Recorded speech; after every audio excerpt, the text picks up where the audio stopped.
All right, welcome everyone to the Solana Validator Educational Workshop. Topic today is Validator failover discussion. So the main point here is going to be to have us all discuss how each individual operator handles failures and what their sort of course of action is for different types of failures. I'm going to introduce the topic a bit, but again, the point is to generate discussion. So, at any time, if you feel like you have a point to add, please interrupt me and we'll go from there. Just opening up the comments. Yeah, there's a question in the comments about previous workshops. I'll make that clear in just a second. I'll copy it into the notes. So the agenda, we're going to overview the current techniques and resources for failover, talk very briefly about consensus and Tower BFT, and then leave it open for discussion on how each operator handles these cases. Let me just copy a link into the chat real quick. Oops.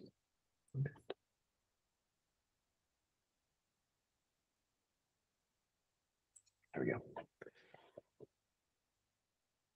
All right, so the general idea is operators have the ability to run a second validator as a failover option. You run the second validator as a non-voting validator, so it is unstaked. It has an identity that you essentially just throw away. It doesn't have any stake on it. And then at any time, you can designate that backup validator as the primary validator. The backup validator will start voting after the primary validator stops voting, either by shutting that validator down or switching that validator to a different identity key pair. The key thing here is you don't want to be double voting. You don't want to have your primary and your backup voting at the same time. So you have to be a little cautious with how you handle that. Let me hide this in your setup.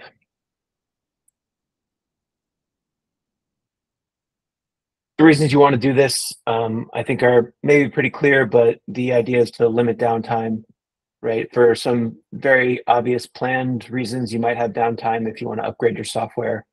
You could have hot backup that takes over voting while your primary upgrades to the new version, and then switch back to the primary after you've upgraded. Lee Jenkins, I think you've got your mic on if you can mute. Thanks.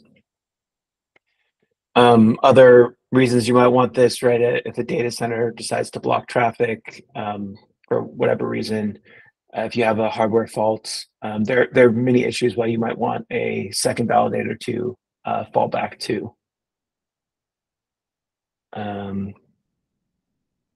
This is more of an overview for how the transitioning works. Let me copy this here. Pumpkin Pool, who I believe is on the call, made these docs, and I've done a workshop in the past. Let me copy this here.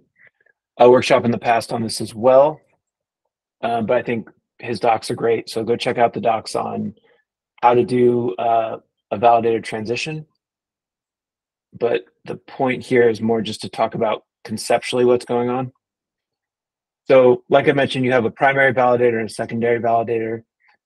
If you have a planned outage like a software upgrade, you are going to wait for that validator to stop producing blocks. So when you have a point in time where you're just voting, at that point, you will switch that primary validator from the current identity, which is staked, to a non-voting identity. There's details on how to do it in the Pumpkin Pool docs, but essentially you'll just have a second identity that doesn't have any stake on it. Once you've transitioned to that second non-voting identity, you're going to copy the tower file to your backup validator.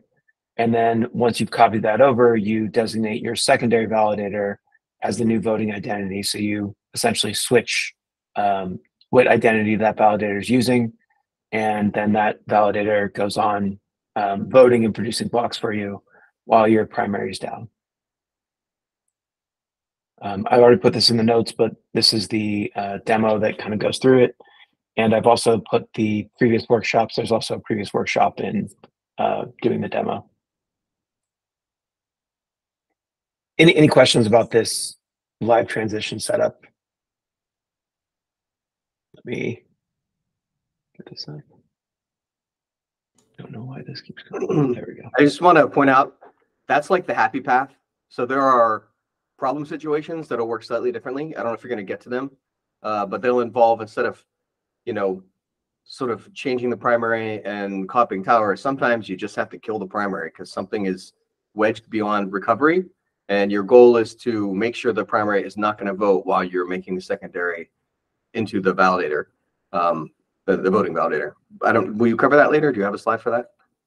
Yeah, so I'm not going to cover it directly. I'm hoping that's where the discussion comes in. So we could talk about that now. I'm going to talk a little bit about why you want to be sure you're doing those things. But we can up to you. If you let's go through. I just want to make sure that that point isn't missed and that we can circle back to it. Yeah. So I mean, the key point I think that Zantets is making here is all these things work great if you don't have like a real fault, right? If you're just doing this when you're upgrading software, when everything's working. The problems come in when, like, let's say this primary validator is not reachable. You don't have access to this tower file. There, you have to consider what you want to do in those cases. And just a little background on what this tower file is doing. So this is going to be very high level and hand wavy because I'm not an expert on consensus. I think there's others on the call that would know more, but essentially every time you vote on a fork, the tower is keeping track of those votes, and it's also keeping track of something called lockout. And lockout essentially is signifying your commitment to a fork. So let's say you vote on fork A and you vote on the second block in fork A. Each time you vote on that fork, you're saying that I'm more and more confident that that fork is going to be the fork that is actually included in the ledger. And so the reason we keep track of this thing called lockout is so that validators can't just vote on multiple forks at the same time. When you're locked out from voting on a different fork, you're essentially saying for this many slots, I can't switch my fork. Yeah, anything I want to stay here.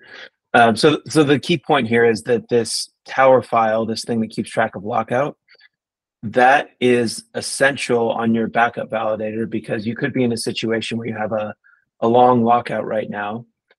You bring up your new validator. If you don't copy over this tower file, your secondary validator could very happily go and violate lockout because the primary validator has a long lockout, but the secondary validator doesn't know about that lockout. So copying over this tower file and making sure you avoid lockout violations is critical. Any conceptual things to add there? People want to add? So, I know Zentetsu's looking at this a lot. A subtle issue, but going back to my previous point, the ideal is that you copy the tower over and that it's seamless. But there are times when your primary is dead. I've had this happen. It's dead. You cannot get to it. It's a hardware fault. It's gone. How are you going to get the tower out? Some people have advised, well, you should copy it over periodically and often. And that'll reduce the window of possibility of a lockout violation, but it won't eliminate it because there could be just those few slots that happened since the last time you copied it over that are the slots that would let your secondary know that it shouldn't be voting. So that's, I wouldn't say you shouldn't do that because it's better than nothing. But there are times when you basically have to like make a choice. Do I enable my secondary to vote knowing that it does not have an fully up-to-date tower, or what do I do? And my rule of thumb is this: the stock Solana software will work very hard to never go into a lockout longer than 256 slots. So if it's been at least 256 slots since your primary voted, your secondary is, even if it doesn't know anything about what your primary did, very unlikely to violate lockouts at that point because the primary very, very unlikely to have gotten itself into a situation to be that far locked out. The only difference is that there for a couple votes that you didn't realize were sent out that would have extended that or something, then maybe you could violate lockouts. But I think that 256 slots is kind of like the target. If you know that it's been 256 since your primary voted, you should be able to just say, well, I lost my tower. I'm just gonna pick up pick up now. If you start before that, there's a chance you can violate lockouts. Additionally, I would like to point out that I run this thing called the Votalizer, which basically watches for lockout violations. It watches RPC nodes and looks at all the votes they're receiving, even if they don't end up on chain, and seeing if any validator submits a vote that would violate lockout, which you wouldn't normally see if you're looking at block history because only the surviving votes show up there. But So, you know, I see when there are lockout violations, and they happen occasionally. And I think the answer is that it's because people are, you know, not copying their tower file over during a set identity, or blowing it away on restart, or somehow losing it. And when they restart, they violate lockouts. It's very rare. It's like once a month or less, but it does happen. Someday that'll be slashed, but for now, that's just like a slap on the wrist. We, you know, let people know that it happened. Okay, I'm sorry to have taken over there, but No, that's great. Yeah, so there's some questions related to that. First question is, what is the effect of double voting? Both nodes will crash. No, like Zentetsu's saying, you can violate lockout. And right now there's no consequences for it other than just social consensus, well, right? But if enough people were to do that, that would harm but if they were both consensus. live and voting, they will see each other's votes and they will both crash. That will Yeah, happen. If one of them's dead and the other one violates lockouts, and the other one that's dead, you know, isn't still voting, then the one that's violating won't even know it did it. But if they're both live and voting, they will see each other's votes and they will both crash, and it sucks. I've had that happen, and it sucks to have both your primary and secondary both decide to just exit because they don't like the fact that they're both running. That's what will happen if you run them both at the same time.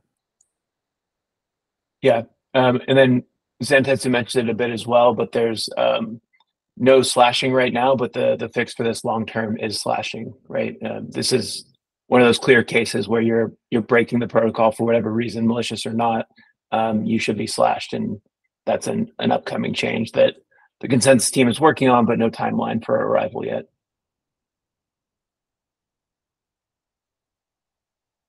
And then there's a question from Dragon Decentralization. Is there no sequence as to when to copy the tower file, like before or after changing to non-voting? I would assume you want to stop the primary and then copy the tower file in the happy path. That's the sequence, right? Because you had it in that previous slide. Like, you had that sequence. You stop the you set the primary to non-voting, or kill it, or whatever you have to do to make it stop voting. Preferably, you're setting it to identity so that it can keep going. You can come back to it if you need to. But anyway, you first stop it from voting, then copy the tower over, then start the new one voting. That's the sequence you have to use. Right. Yeah, because the counter, right, is if you copy the tower file over and then stop your primary, there could be more lockout that you aren't keeping track of in the secondary, right? So you want to stop the primary first, have no more votes go out from the primary, and then copy over that tower file to the secondary so that the secondary can go off from the same state the primary was on. And it doesn't take long. I've got it scripted that I have a script that basically tells the primary to, you know, stop, copies the tower over, tells the secondary to go, and it takes maybe 1.5 seconds to 2 seconds, and most of that time is probably waiting for the primary to complete its set identity. So it doesn't take long if you script it. If you do it manually, you probably miss a few more seconds typing things. But yeah, makes sense. Some more resources I can copy over. There's a question about sharing scripts. So if people are curious just about this topic in general, there's some decent docs on Tower BFT algorithm in the Solana repo. So I'll copy that here.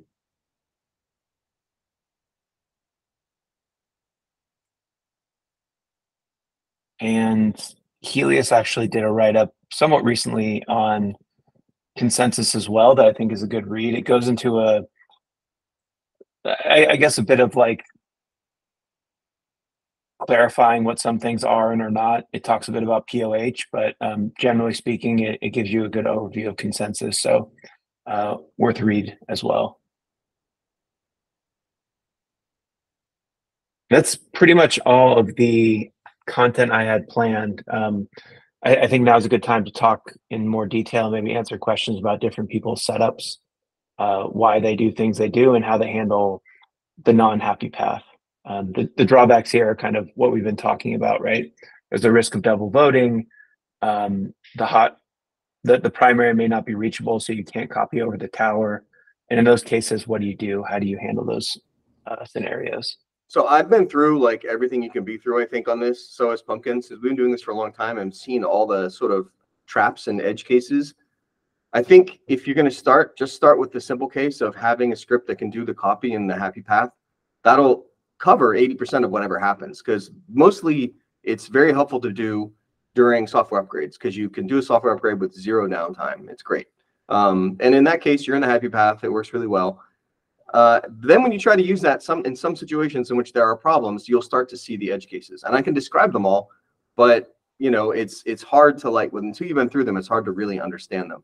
Mostly they surround the primary being unhappy in a bad state and not being able to get the tower over properly, and the secondary not liking something about how it's running without a tower, or without starting up without having had a tower.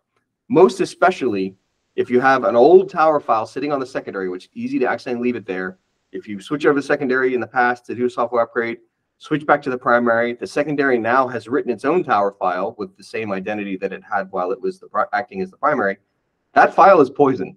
If you don't get rid of that file and you try to set identity later, and especially if you haven't, in this situation where you haven't been able to copy the new fresh tower over because your primary was dead, the secondary will just die. It will be like, I can't, you didn't give me a new tower. This tower that you have sitting here is way too old. And rather than just ignoring it, it'll just die. It should just ignore it, but instead it just dies. So one of the things you have to do is make sure that you script checking this, you know, in the situation where you know you're not copying the tower over properly or something's going weird, check that old tower on the secondary and make sure there isn't something really old there, because you will crash if you do.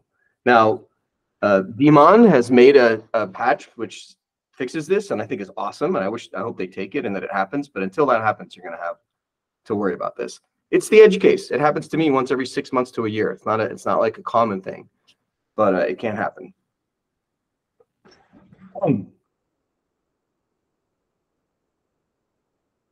Yeah, it would question be, there. It would be really nice. I don't know how to pronounce it. I thought it was D-Man or Demon, but if they merge his pull request, that'd be great, because it's such a pain in the butt to accidentally forget you have that tower there and to get the tower too old error, and thing just dies when you need it the most. Yeah, that's disheartening. You got this beautiful setup. You're ready to be like, I'm awesome. Yeah. Right over, and then it dies, and you're like, oh my god, it's the worst thing. So that you don't want. And those who don't have its primary secondary, you do not understand the sense of like confidence that it gives you to know that you've got that, to know that like you can switch over the secondary, and then you can do whatever you want to your primary. It can crash on restart. It can have some weird problem that you didn't realize was going to happen. And you're like, oh, that's all cool. I'll fix all that for 10, 20 minutes, half an hour, doesn't matter. I'll bring back to my primary when everything's fine. Whereas if you don't have a secondary setup, then you're on your live primary, restarting it, not knowing if you've just about to enter hell for like, you know, an hour or 2 hours while your primary isn't voting and stuff really sucks. It's great to have a primary secondary if you can make it happen. It is expensive and, you know, more management, but I cannot recommend it highly enough. It's awesome. Yeah, I would echo that, especially for just experimentation, because especially when you're a new validator, you want to try new scripts, you want to try and provision machines. I'm sure there's all kinds of ideas that people have, but they're afraid to try them. You know, even if you could try it on testnet, you don't necessarily want to just roll that out to mainnet without testing it. So having that secondary just gives you so much more confidence. And if something goes wrong, it's like Zan said, it's not an issue at all, because it wasn't voting in the first place. One thing I've been curious about, if anyone's tried, which I've been meaning to try, is has anyone tried using like a temporary secondary, like spinning up something on a cloud provider, having that run while you do the upgrade or some other happy path thing, and then switching back to the secondary or to the primary, getting rid of the cloud server?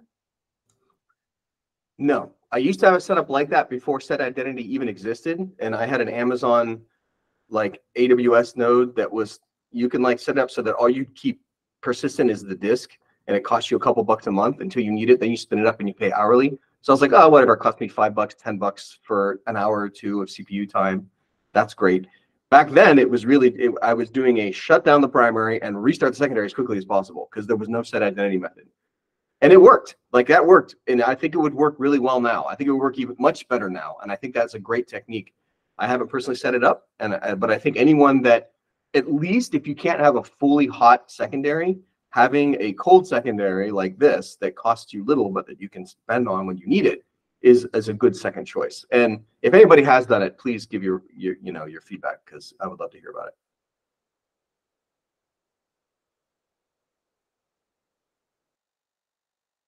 I mean, it's an opportunity for someone to contribute, figure out how to do it and make a document and share it with everyone.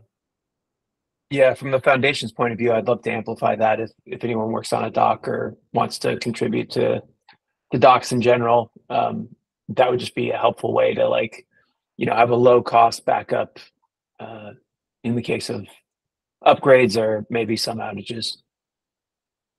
I mean, this is something I'm probably going to do eventually because my primary and secondary are in the same cabinet in a data center.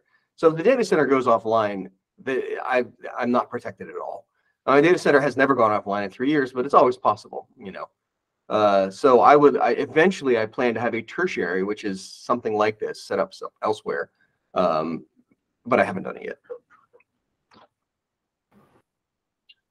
Another benefit, I guess I'll add, I don't know if it's been discussed. I was kind of trying to help with the testnet thing, but especially when labs, I think it's called ANZA now, will call for 5% of stake to upgrade to a new version.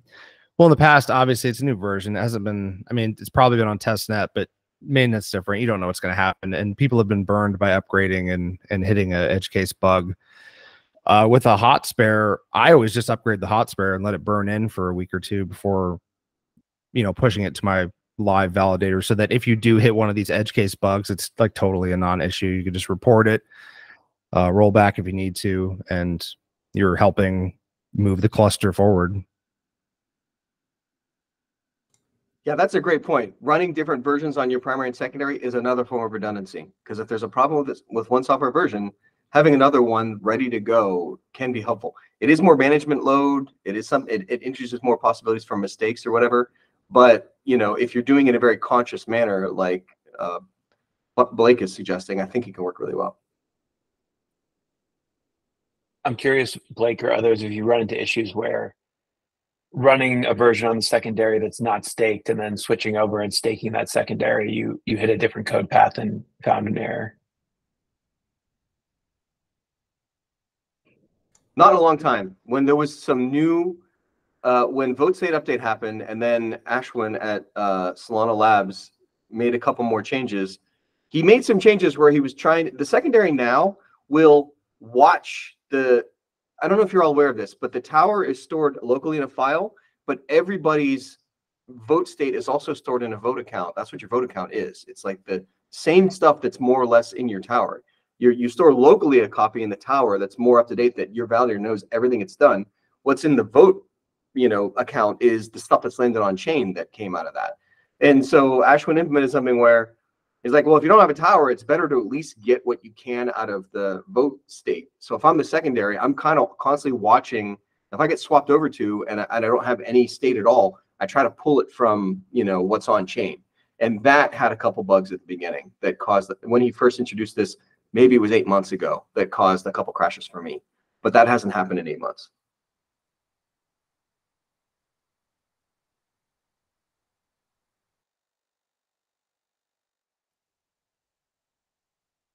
Any other thoughts or questions people have?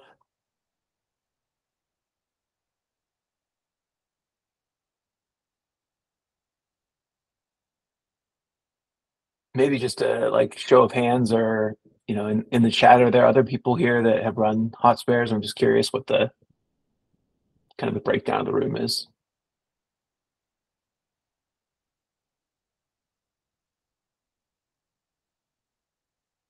Looks like not. Yeah. I'd encourage to experiment with it, even if it's cost prohibitive right now. Knowing how it works and being comfortable with it, I think is useful.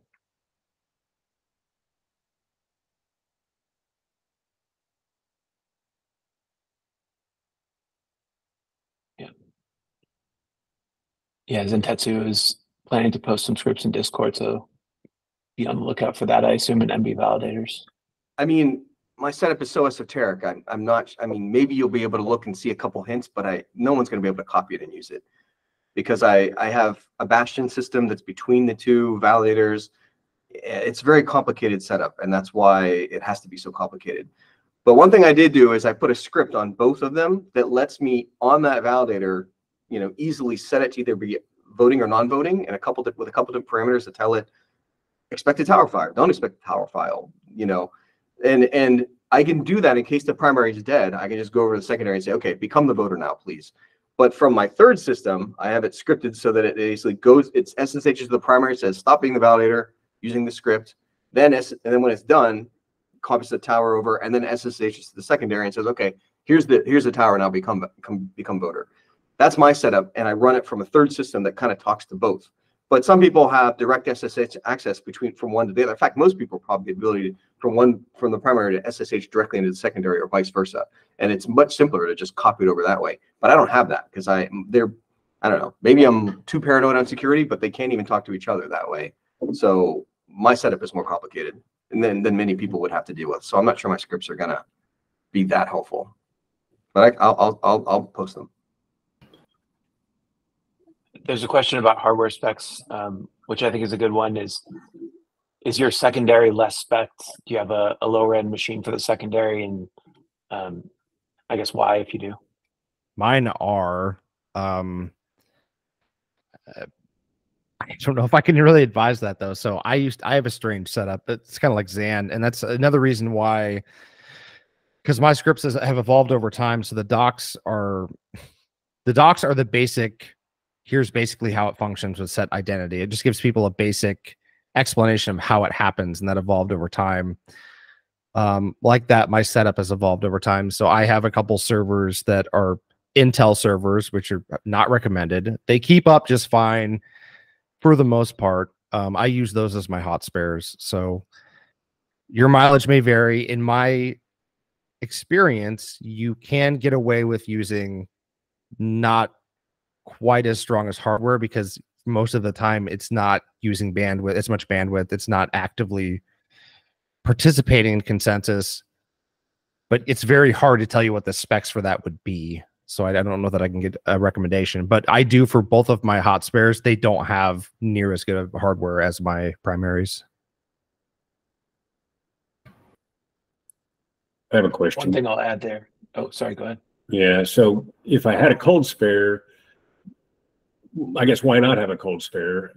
Is there a lengthy process to get it updated or up to date before you make it primary? I don't understand. I'm new to this and haven't set one up. I'm just thinking out loud that if I had a cold, is the reason I don't have cold and rather a hot because it just takes so long to go get the latest state? Well, one of the reasons is, I mean, you're increasing your operational load to have two validators. When a software update happens, you have to update them both. If you have monitoring, you have to monitor both. If there are many ways in which you're doubling your load. A cold is less load because if it just sits out there, like I said, if it's an AWS node that's most of the time not even on. But the problem is, you don't want that thing to not be accessible or to be a problem the moment you need it. So you have to treat it for those intervals where you would do things to the secondary, such as upgraded software. You have to spin the secondary up, upgraded software, and shut it back down again. You have to basically, it's actually even probably more load to keep that thing, up to date because there's an extra spin up and shutdown involved all the time. And you're basically doing that just so you don't have to pay for it while, it's otherwise would be sitting there idle. And it's not going to be that helpful if there's a crash on the primary. It's mostly just a bridge during a software upgrade, because if there's a crash on the primary and it's going to take you 10 minutes to get your secondary started up and you don't have a snapshot and maybe you forgot to update the software version or you forgot whatever, you're unlikely to be just this instantaneous swap over situation, which is what saves you from having a long delinquency. So there are many ways in which having a secondary and even is extra load, and a cold secondary I think was even more load. But the problem but it just saves you money if you don't want to pay for a fully running secondary all the time. And so I think the only reason not to have it is you don't want to pay for it and you don't want to do it. There's no other reason not to have it. And I think it's worth the time and the money personally. Yep. I was thinking like planned maintenance, it does make sense, but the unplanned is what you have to plan for. Yeah, that's where you'd get burned for sure. Yeah, I agree. For planned maintenance, a cold spare sounds like a great idea. For bugs, anything that's encountered where your validator goes down for any reason. It could be a problem with the data center, could be you hit a code path that caused it to halt. That's when the hot spare really pays off. And I will add another thing that a couple people, including myself, have been caught out by is that, like Zan said, when you're using a hot spare for mainnet, it's basically a mainnet validator because I've seen a couple of people do this, and I did it at first too. You have zero monitoring for your hot spare. You're like, ah, it's just a hot spare. And then it dies at some point. You don't know. So then when you finally need it, since you weren't monitoring it, it's totally dead. And then you get burned by that too. So you really do have to treat it as like, I have the exact same alerting on my hot spare as I do on my primary, because I mean, if you think about it, it basically could be a primary at any time. One other side benefit, and this is really fringe, I had a couple crashes that I reported that were real, Solana Labs bugs, that because my primary and secondary were configured the same or running the same, they both crashed on the exact same slot. So that was a very clear indicator that there was a real problem. Whereas if you only have one machine and it crashes, you're like, I don't know, maybe it was a hardware fault, maybe it was, who knows what caused it, maybe it was something specific to the system.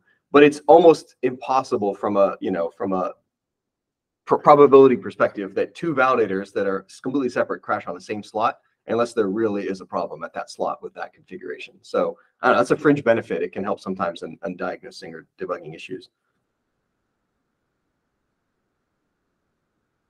Although it sure sucked to have them both die at the same time. That was once again where I was like, oh my God, I spent all this work setting this up and now like they're both crashed. That just sucked.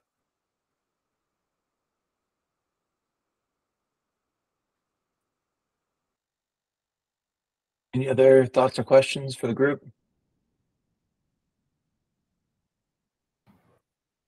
Don't get confused by the etcd thing. A lot of people will talk about is people who start researching this when we do a Google search or whatever, and they'll find the etcd instructions, which was an early attempt at having this, where people would run this secondary network of this etcd server that communicates with multiple nodes and tries to keep the tower in sync between all of them.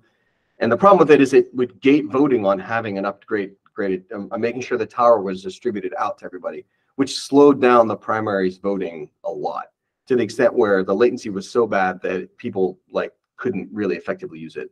And maybe someone could explore how to make that work someday, but in the short term, I wouldn't recommend even trying it. Make sure you use the set identity method for this, not the etcd method.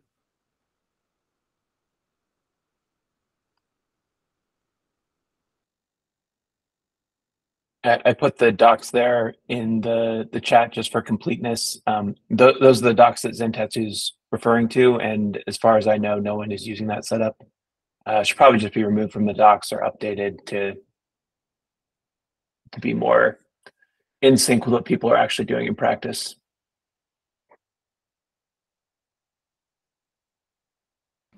I think that can work. I talked to a friend of mine who's a little bit more of an expert in these distributed systems and etcd, and he said it's not really a good idea to gate every vote on that. Instead, it should be like, sort of like sync every 5 minutes or something like that, and have the secondaries understand that if they have to restart and they know they haven't gotten synced in 5 minutes, then they just have to wait, until the danger window is over.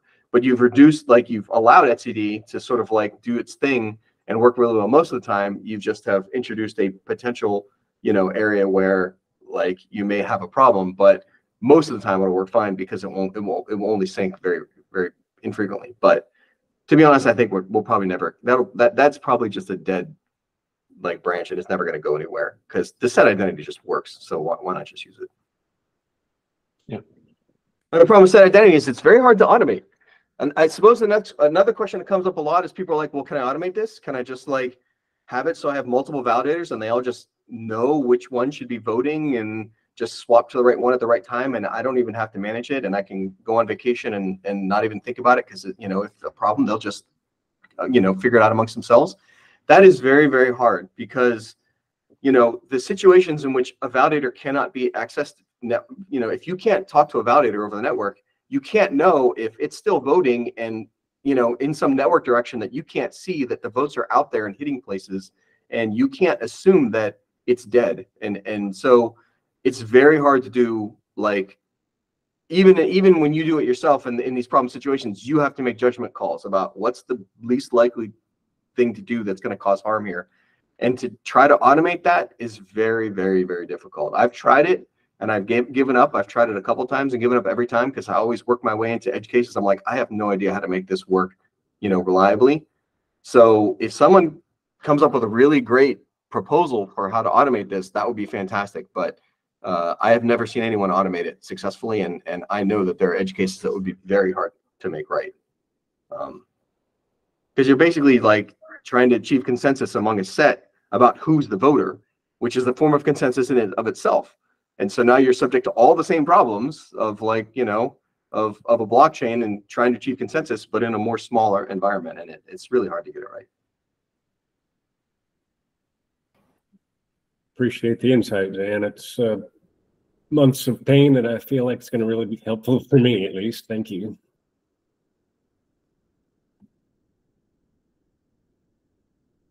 Great. Yeah, appreciate all the insight. It seems like questions are dying down, so unless people have questions, we might end it there. Tim, I had a question in general. Yep. I've been watching all of your videos here in a short amount of time. Are the source video or the source presentations available anywhere? I have them. I'm uncertain how much value it would have to post them, but I can if you think it's useful. The biggest thing often is you would copy the links into the chat, and those are not available for us watching later. Either if we put them in the comments, or like I was just thinking, if I had the source, I'd see your links right there on the source. That was the only thing I guess biggest thing I found was just having to screenshot the link and type them in. Yeah, I'll double check all the videos to see what makes sense. Usually I put like an important link section in the notes for the video, but I might miss some. Yeah, there were some. You're right. Appreciate it. Definitely. Yeah, no problem. I can go back and make sure those are all up to date. Who wants to go restart a cluster? Yes. All right. I think that's all. Thanks, everyone. We'll have another educational workshop in about a month. If people have topics they'd like to discuss, let me know. Yeah, love to get feedback from the community on topics people are interested in. So please ping me in Discord or in the Validator calls or wherever you think is appropriate. All right. Thanks.